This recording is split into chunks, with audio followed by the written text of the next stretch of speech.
Bienvenue sur le site de Paris Numérique. Aujourd'hui, nous recevons la Ligue d'Aïkido. Bonjour. Bonjour. Est-ce que vous pouvez vous présenter et nous dire euh, quelle est votre fonction au sein de la Ligue? Alors, bonjour, je me présente Raymond Dufresneau. D'accord. Donc, je suis le délégué fédéral régional de la Ligue d'aïkido de Guyane. En gros, le directeur technique de la Ligue. D'accord. Et vous dites-nous.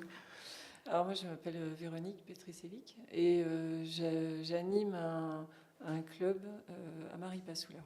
D'accord. D'Aïkido D'aïkido. depuis. Ça fait maintenant depuis 5 ans. 5 ans. Oui, à peu près. Ok, d'accord. Alors, qui se lance pour nous dire qu'est-ce que c'est que l'aïkido? Alors, je me lance. L'aïkido, c'est un art martial japonais D'accord. qui est né dans les années 1925 à peu près, donc au début du XXe siècle. Créé par maître Morihei Ueshiba, donc Osensei, on appelle Osensei, c'est le créateur de l'aïkido et qui a voulu une discipline martiale, faire de cette discipline martiale un art de paix. D'accord. Donc l'aïkido, en gros, la voie de l'harmonie des énergies, énergie vitale, énergie naturelle, qui, suite à toutes ces campagnes, parce que c'était un militaire, et qui était expert dans les armes de guerre. D'accord. Et au retour de ces campagnes, en tant que militaire, il a voulu créer un art qui lui permette de se ressourcer. D'accord. Et donc développer l'aïkido qui a eu plusieurs types d'évolutions. Donc de passer du stade de guerrier au stade d'art de paix. Voilà. Ok. Quelle est la différence du coup avec l'aïkido par exemple et le judo, le karaté? Est-ce qu'on est... Alors, la différence avec les autres arts martiaux de compétition, comme le judo et le karaté, effectivement, c'est ça, c'est la compétition. En aïkido, on cherche à travailler en harmonie avec l'autre. Donc, il n'y a pas de gagnant, il n'y a pas de perdant, on évolue ensemble. Et c'est cette philosophie-là vraiment qu'il a voulu développer. D'accord. En plus de ça, en allant plus loin dans la pratique, c'est dissuader l'autre, s'il y a une agression, dissuader l'autre de De ne pas vouloir commettre, attaquer. voilà, de commettre les méfaits qu'il aurait souhaité, donc de ne pas attaquer, de ne pas... donc dans la pratique, on apprend à se maîtriser soi, et puis effectivement, par la technique, la gestuelle, maîtriser l'autre. D'accord. Donc c'est pour ça que les valeurs qu'il a voulu développer, qu'elles soient physiques, techniques ou morales, sont universelles et sont pratiques à tout le monde. Donc c'est utile en tout cas aussi dans la vie quotidienne. Tout à fait, tout à D'accord. fait. Que ce soit sur le tatami ou dans la vie de tous les jours, ce sont des valeurs qu'on retrouve. D'accord. Vous avez été pratiquant, vous êtes pratiquant encore? Oui, ça fait 40 ans, plus de 40 ans que je pratique l'aïkido. J'ai commencé jeune, très jeune.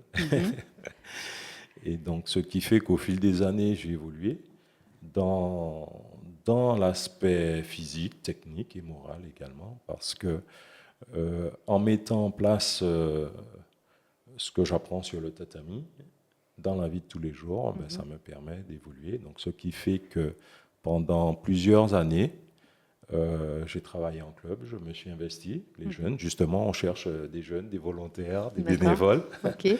Donc, j'ai été à 20 ans, j'étais déjà deuxième dan d'aïkido. D'accord.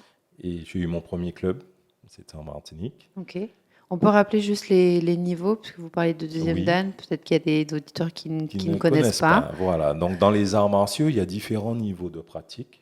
Donc, les Mikyu, donc ce sont tous les grades qui sont avant la ceinture noire. D'accord. À partir de la ceinture noire, c'est un diplôme, en gros un diplôme d'État. C'est reconnu par le ministère des Sports. Ok. Donc, à partir ça commence au premier dan jusqu'au 10e dan. D'accord. Ce sont des diplômes qui sont reconnus par l'État, le ministère des Sports. Ok. Au niveau des grades. Après, au niveau de l'enseignement, il y a différents types de diplômes également. Ok. Que ce soit des diplômes fédéraux ou des diplômes d'État, comme les CQP maintenant. Mhm.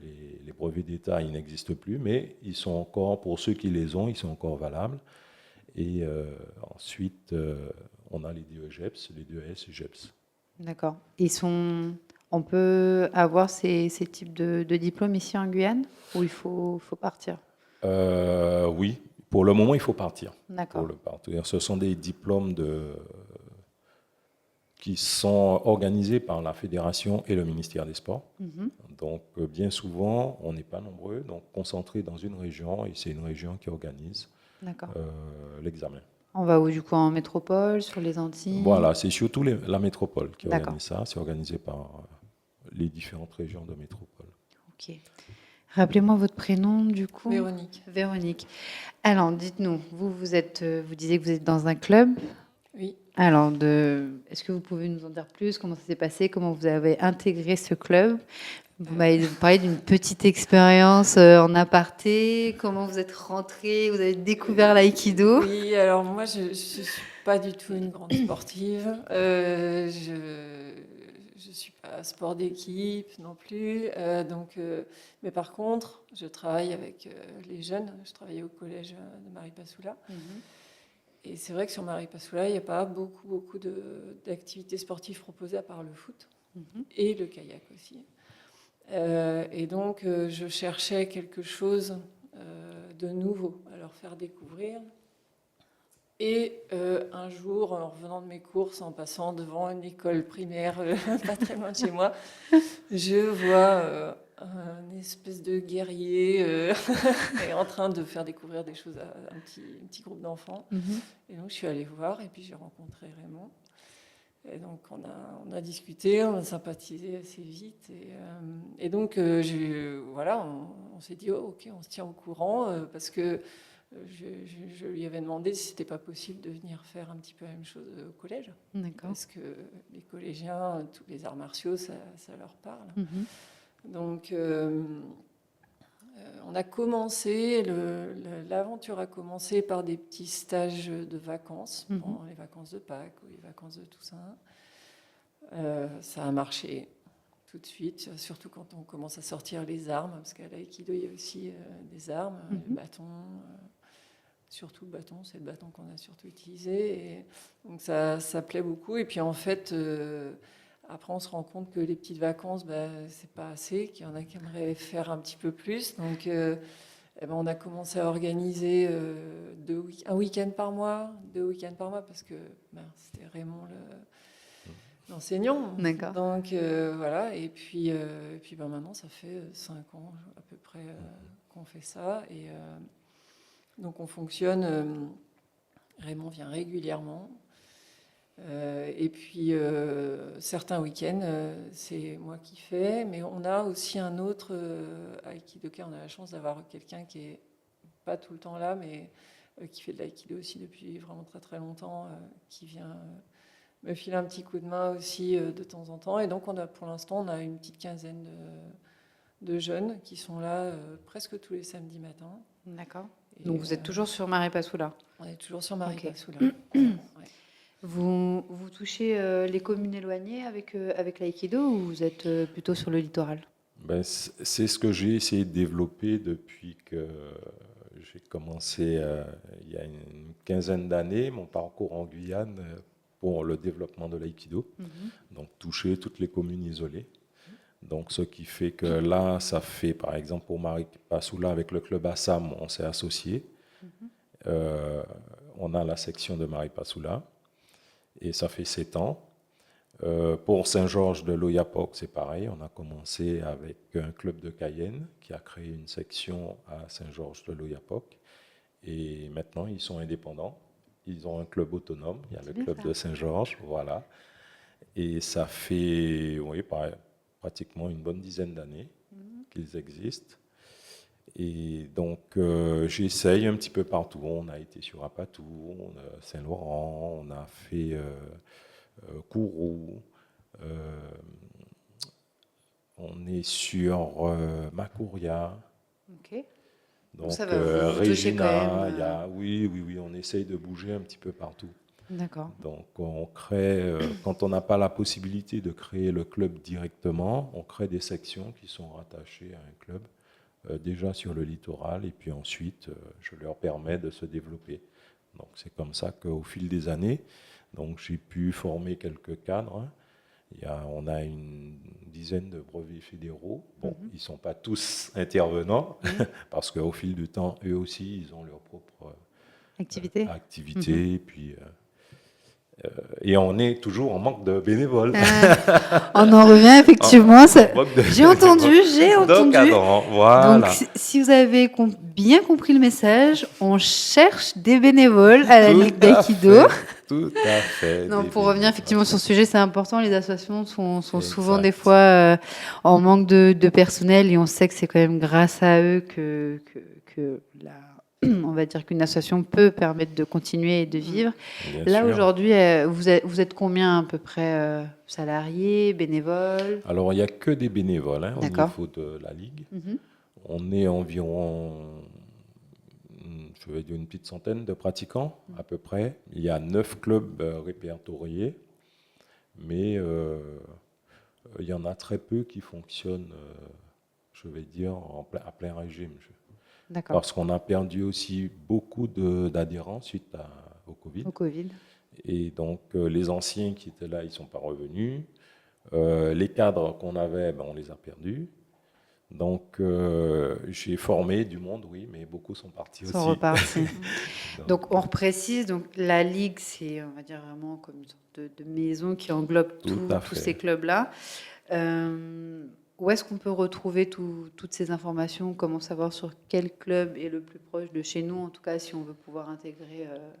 Alors, la Ligue étant un organe déconcentré de la fédération, donc en tapant 2F3A, donc Fédération française Aikido, Aikibudo et affinitaire et associés, on peut trouver la région, Ligue de Guyane, Ligue d'Aikido de Guyane, et puis prendre contact avec le président.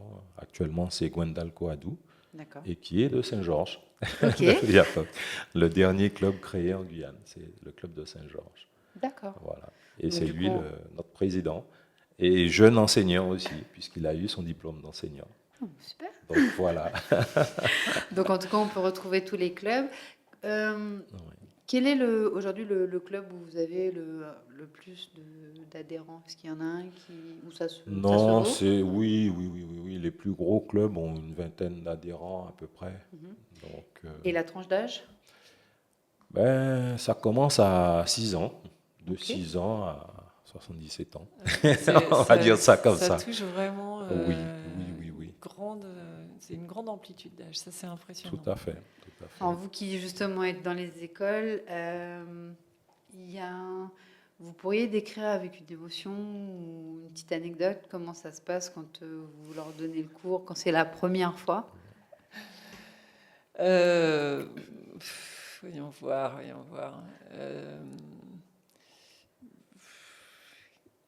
Bon, je sais pas, c'est toujours, quand ils arrivent, on a l'impression qu'ils sont toujours déjà fatigués, puis en fait, ils se mettent... Dès qu'ils sont dedans, ils se mettent en activité, et alors là, on a l'impression que c'est les meilleurs guerriers du monde. C'est franchement rigolo à voir. Et je repense à hier soir, quelque chose que j'ai vu qui m'a vraiment fait très plaisir. Donc en ce moment, on est en interclub. Ce week-end, et c'est pour ça qu'on est venu. Donc on rencontre les jeunes de Saint-Georges, les tout petits de Rémire, je crois. Rémire, c'est ça. Ils sont hauts comme 3 crêpes et ils sont mignons comme tout. Et donc hier soir, le professeur répartit un petit peu, parce qu'on était quand même nombreux sur le tatami. Et j'ai une de mes gamines, là, elle est en 4e, donc elle a bien 13 ans. Elle se retrouve face à un petit de 6 ans. Et donc, elle doit lui servir de partenaire. Et au début, je me suis dit, peut-être qu'elle va dire, purée, il m'a mis avec un petit et tout. Et en fait, pas du tout. Ils étaient en garde, elle l'attaque, il fait sa technique, alors pas forcément super bien, mais il y croit. Et elle fait une chute avant, comme s'il l'avait envoyé valdinguer 3 km plus loin. Et il était trop content. Il était trop content. Et ça fait aussi partie voilà, l'aïkido, parce que en fait, quand on est, c'est pas un adversaire qu'on a, c'est un partenaire. Et donc, ce que Raymond nous a enseigné, c'est on fait les gestes bien pour soi, mais aussi pour permettre à l'autre de s'entraîner correctement. Et donc, ce que Edith a fait avec ce petit garçon, c'est vraiment ça. D'accord. Et elle lui a permis de s'entraîner et elle a fait sa chute bien comme il faut pour que lui voit que voilà, il avait bien fait son geste et il était trop content. Ok. Et voilà, c'est des petits moments comme ça qui sont vraiment appréciables. Un Donc, plaisir, ouais. voilà, voilà. Un plaisir vraiment de partager et puis de voir un peu cet émerveillement quand ils découvrent et puis quand ils sont sur le tatami, quand ils sont avec les gens. On dit tatami aussi? Oui, C'est tout bon, à fait. Ok. Est-ce qu'il y a prochainement, du coup, des événements qui sont à venir, qui sont importants, où les gens pourraient justement contacter pour essayer de s'inscrire, pour venir vous retrouver ou pouvoir découvrir ce sport? Alors, toute l'année, on peut accueillir du monde. Il n'y a pas de souci, c'est prévu par les textes fédéraux. Donc, on peut faire découvrir l'aïkido à tout le monde. Maintenant, d'ici juin, juillet, on n'a pas de grands événements de prévus pour la Ligue. Par contre, l'année prochaine, on commence déjà la saison prochaine. Je dis année prochaine, mais c'est septembre. Oui. Septembre, on commence à préparer les 30 ans de la Ligue d'aïkido de Guyane. Ok. Donc, effectivement, on aura beaucoup de temps fort pour rappeler un petit peu la mémoire et l'évolution de l'aïkido. Comme l'aïkido est peu connu en Guyane, même si la pratique existe depuis une trentaine d'années, mais on est trop peu sollicité, je dirais, par les médias et autres. Bon, c'est vrai qu'on il n'y a pas de il n'y a compétition. pas Je de pense que c'est compétition, ça donc aussi il n'y qui a pas fait d'attrait. que, Et on n'a pas non plus de grands experts internationaux qui viennent. Il y en a eu, mais ça a été très rapide. Donc, ce qui fait que les gens oublient. Il y a eu un événement comme ça et au fil du temps, on oublie. D'accord. Et pour le moment, nous n'avons pas suffisamment de cadres au sein de la Ligue pour pouvoir permettre d'avoir cette aura. Donc, j'essaye de créer ça en tant que directeur technique. J'ai un collège technique qui m'accompagne sur les différents événements, mais ça reste encore... Donc vous très cherchez des restreint. bénévoles, Tout à fait. vous cherchez aussi des personnes qui veulent bien passer ces diplômes Bien pour être sûr, cadre. pour continuer à développer la discipline sur le territoire, parce qu'il y a encore plein de zones à découvrir et faire découvrir l'aïkido un petit peu partout. Ok. Parce que depuis 2005, j'interviens dans les écoles. Donc, j'ai commencé au collège d'idées, Auguste Didet, à Cayenne, avec une double casquette.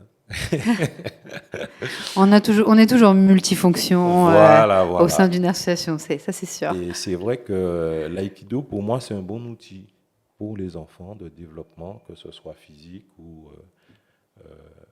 moral. D'accord. Vu comme évolue le temps, je pense que c'est un bel outil éducatif. Ok. Voilà. Est-ce que vous auriez un dernier mot que vous voudriez faire passer aux internautes? On cherche des bénévoles, ça on a compris. Mais encore. Oui. Alors moi, j'aurais tendance à dire, faut essayer, parce que je pense que vous m'auriez dit il y a 15 ans, tu vas faire de l'aïkido, ça m'aurait bien fait rigoler. Et en fait, j'ai été un petit peu obligée parce que voilà, je disais aux gamins, allez-y, vous allez voir, ça va être chouette, mais j'en avais jamais fait, donc j'ai essayé aussi. Et en fait, j'ai appris plein de trucs. Okay. C'est très complet, c'est très chouette comme sport. C'est pas du tout brutal ni quoi que ce soit. Franchement, ça vaut la peine, il faut essayer. D'accord. Donc, on n'hésite pas, on va sur le Ligue de l'aïkido, si on veut Voilà. toutes les informations. Vous êtes sur les réseaux sociaux aussi? Oui. Insta, Facebook. Facebook, voilà, on pourra trouver des informations concernant la Ligue d'aïkido. D'accord. Merci à vous d'être venus. Merci. Merci beaucoup. On vous remercie pour votre écoute et puis sachez que vous pourrez retrouver cette vidéo sur Paris Numérique et on remercie l'accordeur, la conciergerie, la Procep et Guyane Asso de nous avoir reçus. Merci bien. Merci à vous. Au revoir. Au revoir.